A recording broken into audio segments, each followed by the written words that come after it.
બધી વિષમ અવિભાજ્ય સંખ્યાઓનો ગુણાકાર કરી એકમનો અંક શોધવાનો છે. ઓકે, ઇંગ્લિશમાં જોઈએ તો કે find the unit digit in the product of all odd prime number.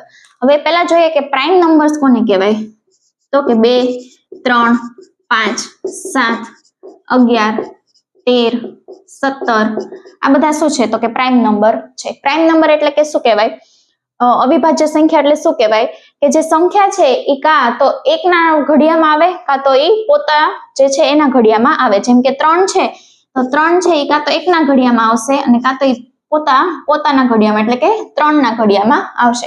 આવી જે સંખ્યાઓ હોય એને શું કહેવાય તો કે પ્રાઇમ નંબર્સ કહેવાય. હવે આપણને આમાં શું કીધું છે કે વિષમ અવિભાજ્ય સંખ્યા એટલે કે ઓડ પ્રાઇમ નંબર. હવે આ 2 છે એ તો ઇવન પ્રાઇમ નંબર છે એટલે કે બેકી સંખ્યા છે એટલે કે એ કાઉન્ટ કરવાની નથી.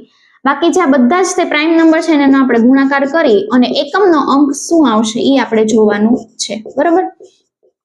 હવે આ સંખ્યા તો અસંખ્ય છે, તમે કેટલાનું આપણે કરશો ગુણાકાર, તો એનો આન્સર લાવવા પાછળ એક લોજિક છે કે તમે કોઈ પણ સંખ્યાનો ગુણાકાર 5 આરે કરો તો એનો એકમનો અંક 5 આવે. તમે જો તો કે 7 પંચા કરો તો કે 35, તો કે 5 એકમનો અંક આવ્યો. 5 તેરી શું થાય 15, તો એનો એકમનો અંક 5 આવ્યો. 11 પંચા 55, તો એનો એકમનો અંક 5 આવ્યો. તો તમે જુઓ કે 5 આરે ગુણાકાર કરીશ અને આ બધા ગુણાકાર કરીશ તો એકમનો અંક શું આવશે તો કે 5 જ આવશે. તો આ 3 જ સેકન્ડનો મારે ક્વેશ્ચન છે કે બધી વિષમ અવિભાજ્ય સંખ્યાનો ગુણાકાર કરીએ તો એકમનો અંક શું આવે 5 જ આવે. તમારો આન્સર શું થશે તો કે 5 જ આન્સર થશે.